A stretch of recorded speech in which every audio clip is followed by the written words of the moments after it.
Partnerem odcinka jest Bank Crédit Agricole, który życzy Państwu wspaniałych wrażeń podczas zwiedzania świata i podczas oglądania niniejszego programu.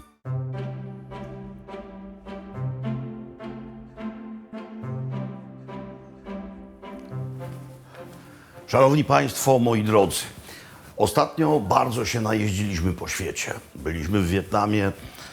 Ci, którzy oglądają mój kanał, mogą zobaczyć frukta owego pobytu. Za chwilę jedziemy do Ameryki Południowej. No więc nie liczę tutaj krótkich podróży, jak do Włoch w międzyczasie. Więc postanowiliśmy przez kolejne 2 tygodnie, 2 premiery, zająć Waszą uwagę stacjonarnie, gotowaniem. Zbliża się Wielkanoc, zatem będą rzeczy ściśle związane z Wielkanocą, mniej ściśle i ogólnie świąteczne. Świąteczne, czyli ekskluzywne, wyjątkowe. No i cóż jest takiego wyjątkowego, niezwykle wyjątkowego dla mięsożerców? Niezwykle ekskluzywny produkt. Polędwica wołowa.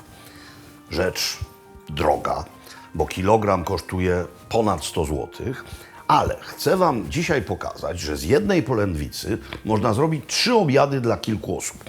Ta waży 2 kg mniej więcej, ale nawet z kilogramowej polędwicy wołowej możecie zrobić 3 obiady dla kilku osób. I to w dodatku obiady nie byle jakie, ale zacznijmy od samej polędwicy. Do czego różne jej części wykorzystać? Ów środek, najgrubszy, tutaj, tak zwana głowa. No, jeśli się to zrobi w całości, to będzie tak zwane szatko, czyli chateaubriand. Bardzo wykwintna potrawa. Ja z tego zrobię bewsztyki. A co zrobić z tymi bocznymi kawałkami? Z jednej części zrobię szaszłyki, a z drugiej części zrobię stroganowa. Ale najpierw podzielę ją całą i trzeba pozbawić polędwicę błon. W każdym razie na pewno tego wszystkiego, co odkroimy, nie wolno wyrzucać. Na razie przekładam to do garnka, a za chwilę będę mówił, do czego to będzie służyć. Teraz dzielę. To, jako że jest w miarę zgrabne, posłuży do szaszłyków. Nóż wchodzi jak w masło. Mam tu miski.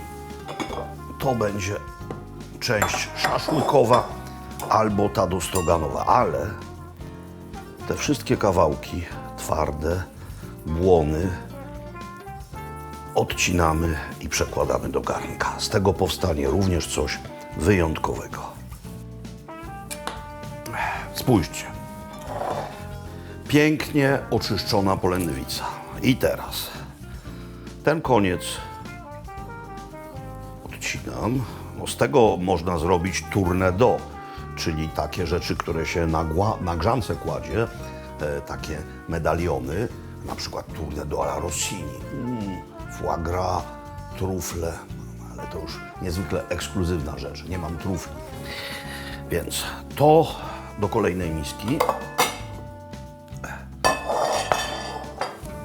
gdyż to będzie do stroganowa. I ten koniec również. A teraz wycinam grube bisztyki. Piękne, grube bisztyki. Mówiłem, że to będzie obiad dla kilku osób z jednej polędwicy.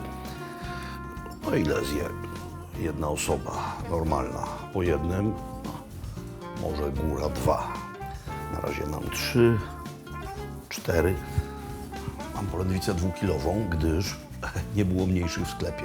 Chciałem mniejszą, bo naprawdę z 1 kilograma da się to wszystko zrobić i wszyscy będą najedzeni. Więc jeszcze jeden bewsztyczek, grubszy. To pójdzie do części, słuchajcie, mam za dużo mięsa. Wielka polędwica. Dobra. To na razie odkładam tutaj. I marynujemy bewsztyki. Na razie żadnej soli, na razie żadnego pieprzu. Sól wyciąga wodę. Co robimy? dodajemy tutaj tylko trochę oleju, zwykłego oleju roślinnego. To już nie będzie smażone z tłuszczem na patelni, tylko będzie kładzione na suchą patelnię. Teraz dodaję do tego troszeczkę rozmarynu i dodaję do tego troszeczkę liści laurowych.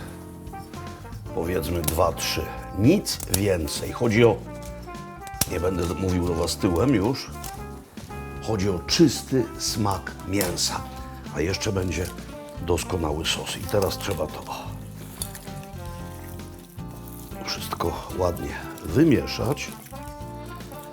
I to można odstawić do lodówki, pamiętając, by to minimum godzinę przed smażeniem z lodówki wyjąć.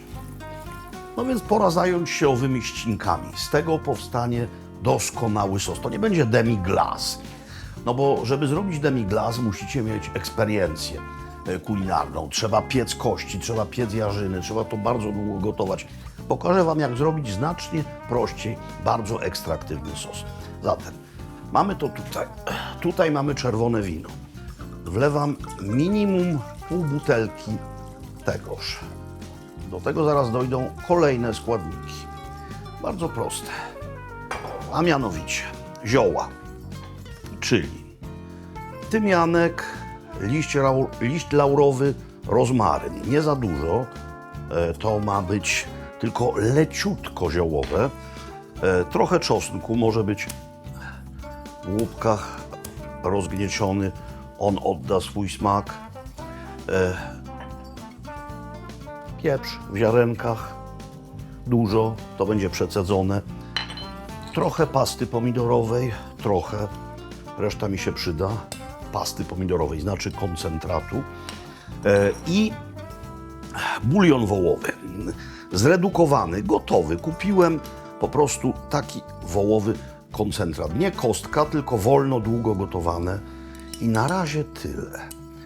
I to niech się gotuje, potem będzie przecedzone. To się musi ładną chwilę gotować. Polędwica wołowa w czasach mojej młodości, nawet już tej młodości zaawansowanej, w czasach PRL-u, no w ogóle mięso było towarem luksusowym. Ale Orbis, czyli wówczas najbardziej luksusowe w Polsce hotele i restauracje, miały przydział tegoż luksusowego dobra, no bo jak przyjeżdżali obcokrajowcy, to trzeba im było gdzieś szatko podać. Więc kiedy już udało nam się wyjeżdżać na zachód w czasach studenckich i tam sortować owoce, wrzucać ogórki w Niemczech na taśmę, czy też malować ściany, albo też udawać, że się maluje ściany w Paryżu i potem wracaliśmy z pieniędzmi, które przez miesiąc były większe niż nasze mamy i nasi ojcowie zarabiali przez rok, bo sami wiecie, ile to było kiedyś $100, no to chodziliśmy bez przerwy i nażeraliśmy się owej polędwicy w Krakowie. Było słynne Chateaubriand, ale nie mówię się do kelnera, poproszę o Chateaubriand, tylko trzeba było to powiedzieć, tak jak mówili wtajemniczeni. Panie starszy albo panie ober, 2 szatka proszę. A na co kelner? A czy panie też będą wódeczność? Albo a ile tych melbów będzie? Był dancing, to były wspaniałe czasy. Co prawda, nawet wówczas w Krakowie podawano sos Bernays do tego, klasycznie zrobiony. Nie było tam świeżego estragonu, jak mniemam, ale było. Nigdy w życiu tyle polędwic wołowych nie zjadłem. Teraz kupuję sobie od czasu do czasu i właśnie robię z jednej polędwicy kilka dań. Dobra, to się będzie gotowało. Teraz pierwsze danie. To będzie do ostatniego, ale to wymaga czasu. Pierwsze danie, które zrobię. Danie również zainspirowane kuchnią z czasów PRL-u, restauracyjno-orbisowską. Szaszłyki mianowicie. Były też szaszłyki z polędwicy. Z ryżem. Więc tak, wykrawujemy kawałki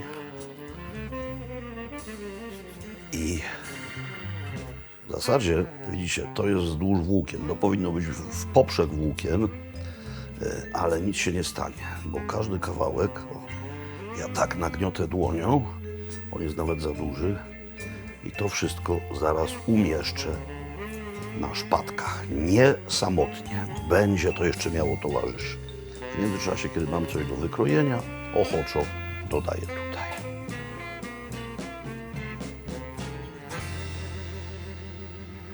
Mięso przygotowane, leciutko, grubsze kawałki nacisnąłem dłonią i do tego idzie tylko, ja mam słoninę z mangalicy, ale to może być również w plastrach wędzony surowy boczek albo bekon.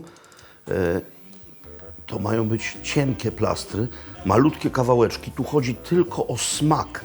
To będzie przekładane i to odda swój smak całości. Chodzi o wędzoną rzecz.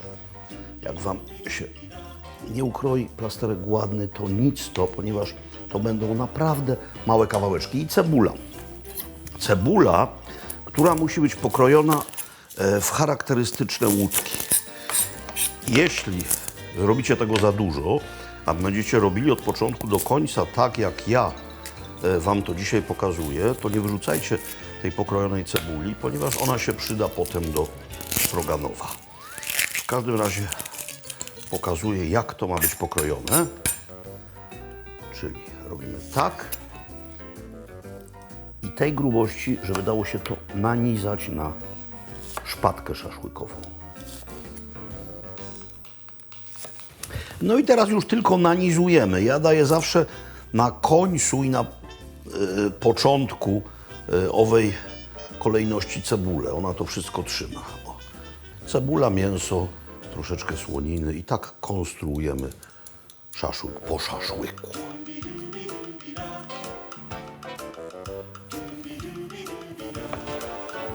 W ryżowarze, cóż za piękne słowo, ryżowar, rice cooker, no tak samo piękne. Przygotowałem ryż. Pamiętajcie, że on może stać w takim urządzeniu maksimum 2-3 godziny, podobno 5, ale jak za długo się trzyma ryż ciepły, to w nim się rozwijają bakterie, więc to może być groźne. Zwykły ryż długoziarnisty. I teraz właśnie wrzucam ten ryż na masło, lekko rozgrzane, za chwilę będzie rozgrzane bardziej i zrobię coś, co pamiętam dokładnie z czasów mojej młodości. Podawano mianowicie tak zrobiony ryż, to jeszcze nie koniec, jeszcze trochę, podawano w różnych orbisowskich lokalach. Dobra, to odkładam tu. Pamiętam, Nowy Sącz był znany z doskonałych rzeczy, bo był eksperyment nowosądecki. Tam był, o ile sobie dobrze przypominam, hotel Orbis Beskid. I tam był taki szaszłyk z takim ryżem, co stanowi o kolorze i ostatecznym smaku tego ryżu. Mianowicie koncentrat pomidorowy. Tak, to jest danie ancien reżimu, ale jakże dobre. Zmniejszamy. Teraz solimy, gdyż w ryżowarze ryż nie był solony. Mieszamy dokładnie, żeby ryż zrobił się czerwony. Czerwony jak cegła. A szaszłyki właśnie teraz traktujemy solą i pieprzem świeżo zmielonym czarnym i kładziemy na mocno rozgrzany olej.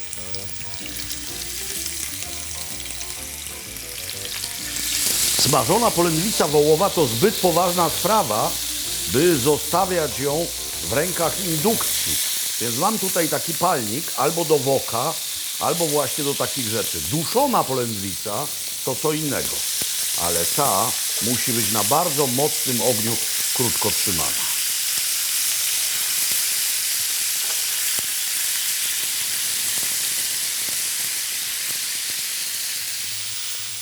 Ostre smażenie, wentylator się włączył.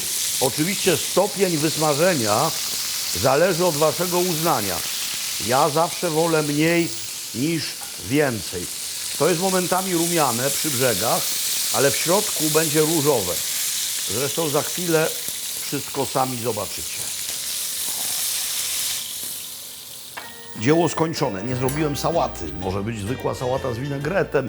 Mogą być pomidory w sezonie albo pomidorki koktajlowe. Dobra, z tej strony damy trochę ryżu.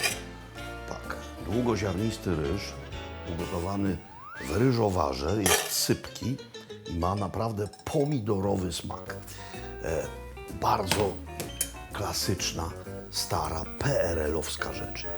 A teraz to, weźmy tego ze środka.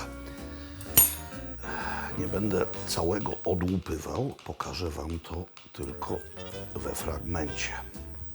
Bo chodzi mi o to, żebyście zobaczyli, jaka jest idea smażenia tego. Spójrzcie, ciepło sprawiło, że ów plasterek mangalicy, mówię o słoninie, a równie dobrze taki gotowy w plasterkach, surowy, wędzony bekon, puścił smak. Albo słonina puściła smak. To tym przeszło. To jest różowe w środku.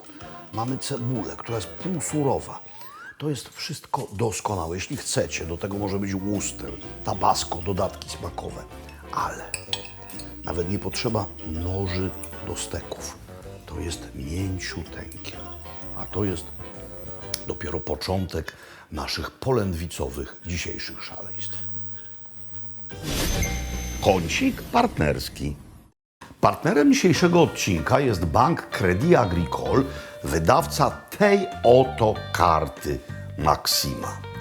Karta Maxima idealnie sprawdza się podczas zagranicznych wojaży, ale również jest niezwykle użyteczna podczas codziennych zakupów tutaj, czyli w Polsce.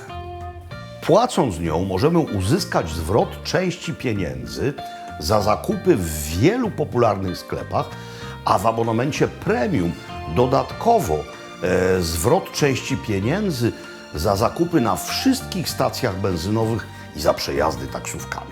Niezależnie od wybranego abonamentu otrzymujemy zniżki i bonusy w klubie korzyści banku Crédit Agricole i w programach Mastercard Bezcenne Chwile lub Visa Benefit. Koniec kącika partnerskiego.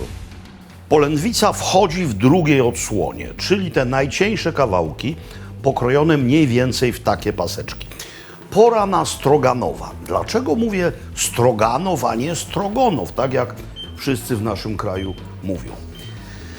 No właśnie, to jest dość ciekawa historia. Otóż to danie wiedzie swoją nazwę od prawdziwego człowieka. To był Aleksander Grigorjewicz Stroganow, rosyjski arystokrata, z naszego punktu widzenia kawał łajdaka. On brał udział jako jeden z dowódców w wojnie polsko-rosyjskiej, mówię o roku 1830, czyli tłumił powstanie listopadowe, a potem był zastępcą Iwana Paskiewicza, czyli bardzo ponurej postaci. No więc to był z naszego punktu widzenia średnio miły facet. Ale przy okazji był bardzo bogaty i na końcu swojego żywota został gubernatorem Besarabii i Odessy. Siedział sobie w Odessie. To były niemal świeżo zdobyte przez Rosję terytoria. I tam jadł i przyjmował gości. Miał oczywiście francuskiego kucharza, jak to znamienici rosyjscy arystokraci, i niejakiego pana Dupont. Jakże się może nazywać jakiś francuski kucharz? Dupont najlepiej. Podobno nie miał już zębów.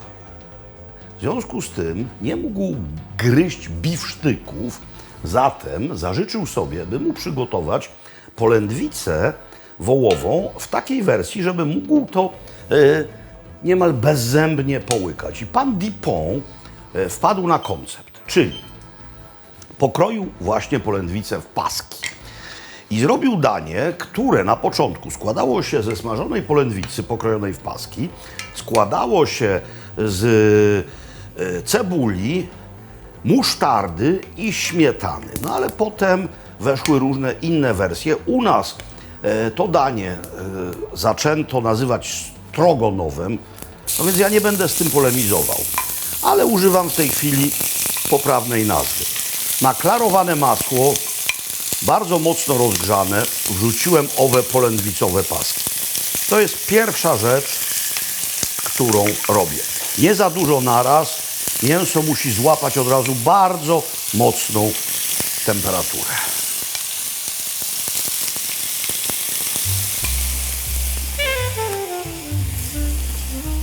Białko się ścięło, mięso ma zamknięte pory i teraz dodajemy cebulę. Niektóre przepisy każą najpierw dodawać cebulę, a potem wrzucać mięso, ale wtedy cebula się przypali, bo to mięso musi być na początku naprawdę na bardzo mocnym ogniu smażone. Teraz dalej na najmocniejszym ogniu, w tym wypadku na największej mocy to wszystko dusimy. Cebula pokrojona w piórka. Stąd mówiłem, że to, co nam zostanie z szaszłyków, można wykorzystać tutaj.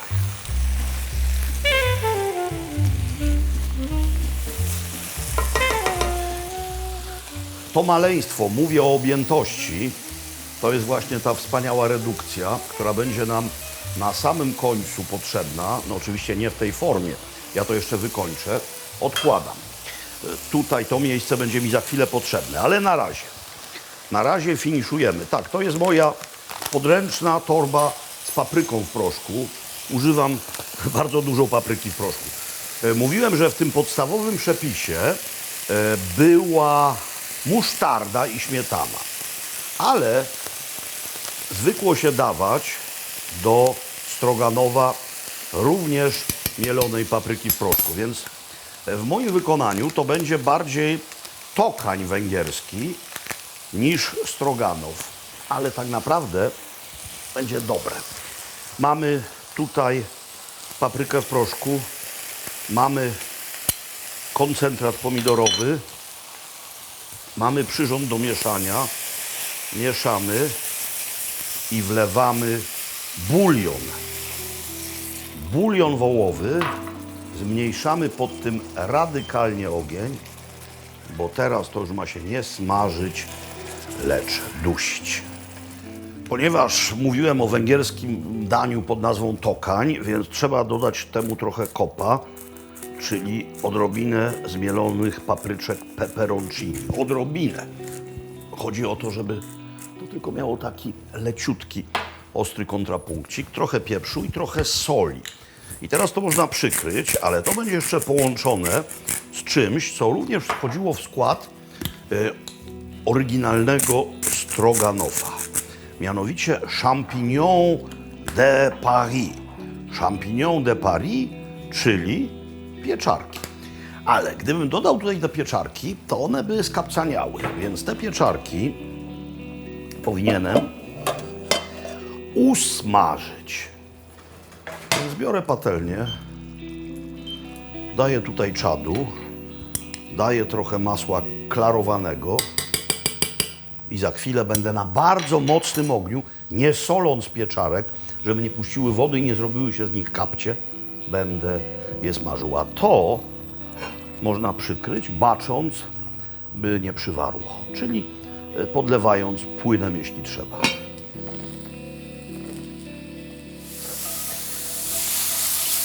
Pieczarki bardzo ładnie zrumienione, można jedno z drugim połączyć. Tutaj też się gotuje. No i to niech się pogotuje kolejne 10 minut, góra 15, powinno być gotowe. Co idealnie pasuje do stroganowa, welstroganowa? No dużo rzeczy. Pire ziemniaczane może być, kasza, jeśli chcemy pójść w bardziej rosyjski styl, gryczana na przykład. Ale jak powiedziałem, ja poszedłem bardziej w stronę węgierskiego dania o nazwie tokań. Zatem mam tu szpecle, galuszki, szpecle, chodzi o kluski, które już były wstępnie ugotowane i teraz wystarczy je odsmażyć na odrobinie oleju. Zdejmuję pokrywkę, sos niech nieco odparuje i tak naprawdę ostatnia rzecz, którą muszę zrobić, to wymieszać to ze śmietaną. Mam tu śmietanę, którą wyjąłem już jakiś czas temu z lodówki, żeby nie była lodowata. Doprawiam ją solą, czyli trochę hartuję Dodaję trochę sosu, mieszam i za chwilę wszystko razem będzie się łączyć. Tak, temperatura już jest zmieniona całkowicie. Śmietana to jest kwaśna śmietana, nie śmietanka. Sprawdźmy. Tak jest. No, fundamentalne zmiany w naszym kraju nastąpiły również w kategorii śmietany. Jeszcze 15 lat temu śmietana z reguły się ważyła, a w tej chwili to się prawie nie zdarza. Brawo, producenci śmietan. Brawo, my. Wszystko jest gotowe. Szpecle, nie dość, że gorące, to jeszcze od spodu trochę zrumienione. Można pod tym wyłączyć. Kiszone ogórki. Niektórzy wrzucają do tego kiszone ogórki. Ja nie lubię połączenia kiszonych ogórków w sosie. No chyba, że jest maleńki paseczek kiszonego ogórka, na przykład w roladzie albo w zrazach. Więc mam ogórki konserwowe. No i w ogóle nie wiem, czy to ideologia, czy też mój punkt widzenia, ale zrobiliśmy ze stroganowa rzecz całkowicie środkowoeuropejską. No bo zamiast kaszy gryczanej mamy przepiękne kluseczki. Zamiast ogórków kiszonych, bardzo lubię, ale w tym wypadku mamy co innego. Czyli ogórki konserwowe, które naciąłem właśnie w ten sposób. O, tak jak się je nacina w naszej części świata. No i mamy gotowe danie główne. Jeśli macie kilogramową tylko polędwicę, to wystarczy dać więcej pieczarek, sos, dodatki. To wszystko robi robotę naprawdę. Moi drodzy, tak właśnie wygląda stroganów a la ja, czyli perkelt z polędwicy wołowej.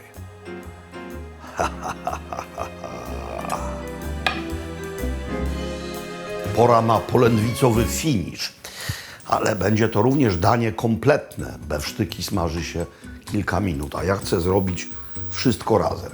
Co, to już Wam mówię. Czyli takie oto naczynie, w którym będę mógł usmażyć ziemniaki. Ziemniaki zrobione na sposób włoski.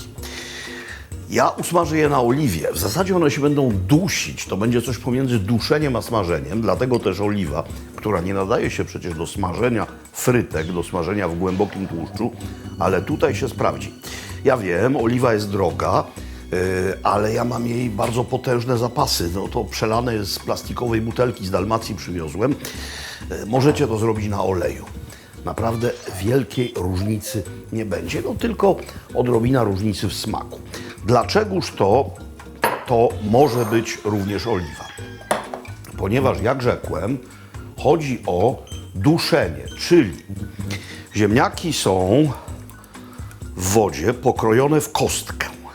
Pokrojone w kostkę i one będą na tym tłuszczu najpierw pod przykryciem dochodzić. Dopiero potem będą nabierać koloru.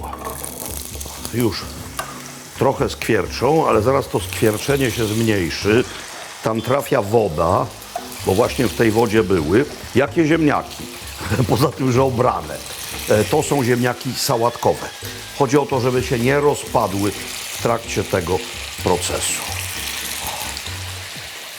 I to jest w porządku. Teraz trzeba te ziemniaki przykryć. Akurat do tej patelni nie mam dedykowanej pokrywki, jest trochę większa, ale to nic.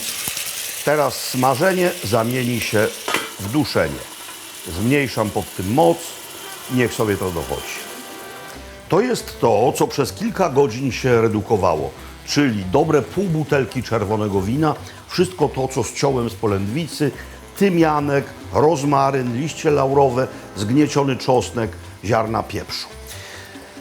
I teraz przelewam to, co powstało, a jest tutaj no, mniej więcej 10% objętości do tego sexy rondelka. A nie zapominajmy, jest tam również bulion wołowy w paście. Zobaczcie, tutaj wszystkie rzeczy niepotrzebne odpadają. No ale to jest wspaniała baza sosu, natomiast to jest rzadkie. Co zrobić, żeby to było gęste? Bardzo prosta francuska technika. Nie zasmażka, tylko miękkie masło, takie jak tutaj, i do tego mąka. I musimy to wymieszać. To musi stanowić jedność i za chwilę będę to stopniowo dodawał do sosu. A w zasadzie to trzeba zrobić w tej miseczce. Będzie łatwiej. Ta jest za mała, nie będę brudził dookoła. Tak, tak, żeby mąka idealnie połączyła się z masłem. Widzę teraz, że nie ma w tym grudek, potrzebuję łyżkę. I teraz wlewam tutaj trochę tego. To jest na razie ledwo letnie. Biorę sobie taki przyrząd i wlewając dalej staram się to wszystko bardzo dokładnie rozrobić. Tak, żeby była gładka masa. I teraz spójrzcie, jest gładziutkie. Stopniowo wlewamy. Sos jest podgrzewany i to wszystko mieszamy, wlewamy, mieszamy, wlewamy. I kiedy się zagotuje, to zgęstnieje. W międzyczasie doprawię to jeszcze solą i świeżo zmielonym pieprzem. Sytuacja wygląda lepiej niż doskonale. Właśnie o taką konsystencję mi chodziło. Zobaczcie, gęsty, piękny sos. Niemal jak demi-glace, ale znacznie prostszy. Pod tym wyłączamy. Jak to za długo będzie stało, zrobi się na tym skorupa, no ale nic, ja to rozmieszam. Taki lekki korzuszek. Jeśli chcecie to zrobić znacznie wcześniej, to kiedy ostygnie, dobrze jest na tym położyć, lekko ostygnie, dobrze jest na tym położyć kawałek pergaminu na przykład. Wówczas zdejmiemy pergamin, nie będzie kożucha. Ale my zaraz kończymy. Zaglądamy tutaj. Proces duszenia się odbywa. Ziemniaki zmieniają kolor, ale można teraz dodać kolejne rzeczy. Niewiele ich. Gruba sól z Dalmacji i trochę gałązek rozmarynu. To temu świetnie zdrowi. Niektórzy wkruszają tu jeszcze papryczkę peperoncino, tak? To liczba pojedyncza. Peperoncini to liczba mnoga. Ale, no nie wiem, robić to... Dobra, musiałbym ogłosić jakiś konkurs. Nie mamy na to czasu. Nie zrobię tego. Niech to się dalej tak dusi pod przykryciem, kiedy ziemniaki zrobią się takie szkliste, dodam siły, dodam mocy i zacznę je smażyć. Na razie się duszą. Mogę coś zrobić? Mogę, bo za chwilę będziemy smażyć mięso. Czyli strzepię mąkę z deski i przewrócę ją na drugą stronę i wykładam bewsztyki. Wykładam bewsztyki i tuż przed smażeniem, bo smażenie będzie już niebawem, można potraktować je świeżo zmielonym pieprzem oraz grubą morską solą. Właśnie teraz. Zielony dodatek do tego, nie jako alibi, tylko jako coś pysznego. Bimi. Wspaniała odmiana brokułów. Bimi, które najlepsze są gotowane na parze. Bardzo jędrne, gdyż nie można przeginać z miękkością jarzyn. Ziemniaki są miękkie, teraz muszą złapać odpowiednią barwę, czyli nie duszenie, tylko teraz smażenie. Chodzi o to, żeby chwyciły. To się zaraz wydarzy. Tu mam jeszcze taki przyrząd. Bimi dochodzi. Bimi sobie zostanie tam w piecu, będzie ciepłe. Nie zmięknie za bardzo, bo dałem minimalną wersję, jeśli chodzi o czas gotowania na parze. Czyli mogę nagrzewać patelnię. Patelnia jest bez tłuszczu. Tak, brzęknęło, że jest gotowe. Patelnia jest bez tłuszczu, ale jak pamiętacie, kiedy marynowałem mięso, bardzo skromnie, czyli tylko liście laurowe, rozmaryn, to natarłem mięso olejem i to wystarczy. Im mniej mięsa na patelni, tym lepiej, tym się lepiej będzie smażyć. Zatem położę na patelni tylko 3 bewsztyki. Chyba jest ok. Krótkie bardzo smażenie, bardzo mocny ogień. 2 minuty z każdej strony. Mam piec nagrzany do 220 stopni i na chwilę one sobie jeszcze w tym piecu odpoczną. Tak, jest dobrze. Jest bardzo dobrze. 3 to wystarczająca liczba. Proszę tutaj się nie denerwować. Już kolegę wyłączam. Proszę. Jest. Za chwilę, cak, przerzucam na drugą stronę, nie tylko złapię kolor i do pieca. A w międzyczasie kolor ziemniaczków.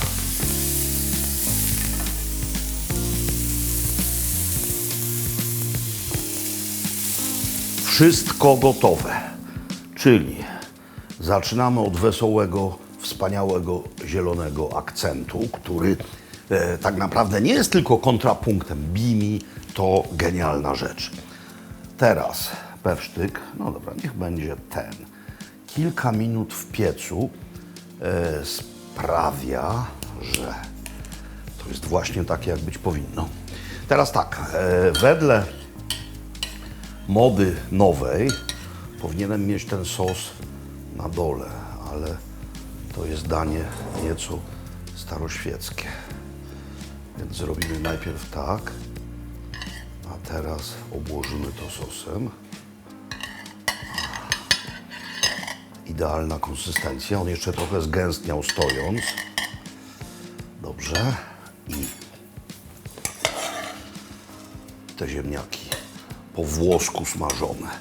Brakuje mi jeszcze jednej rzeczy, ale zaraz całość uzupełnię. Mianowicie muszę coś, co zawsze robią na wydawkach w restauracjach, jak plamią. O, muszę to zdjąć. Moi drodzy, kolejne wspaniałe, naprawdę wspaniałe danie. Arcyproste do zrobienia. 1 polędwica, 3 obiady, 3 pomysły na uroczyste, świąteczne posiłki. Rzeczy nie tylko świąteczne, ale zwłaszcza jedna z nich, stricte wielkanocna, to będzie kolejny odcinek. A na razie, cóż mogę powiedzieć poza bon appétit. Jeszcze wam pokażę mięso w przykroju. Właśnie takie lubię najbardziej. Ale oczywiście wy możecie mieć inne zdanie. Jak chcecie, smażcie dłużej albo potrzymajcie dłużej w piecu.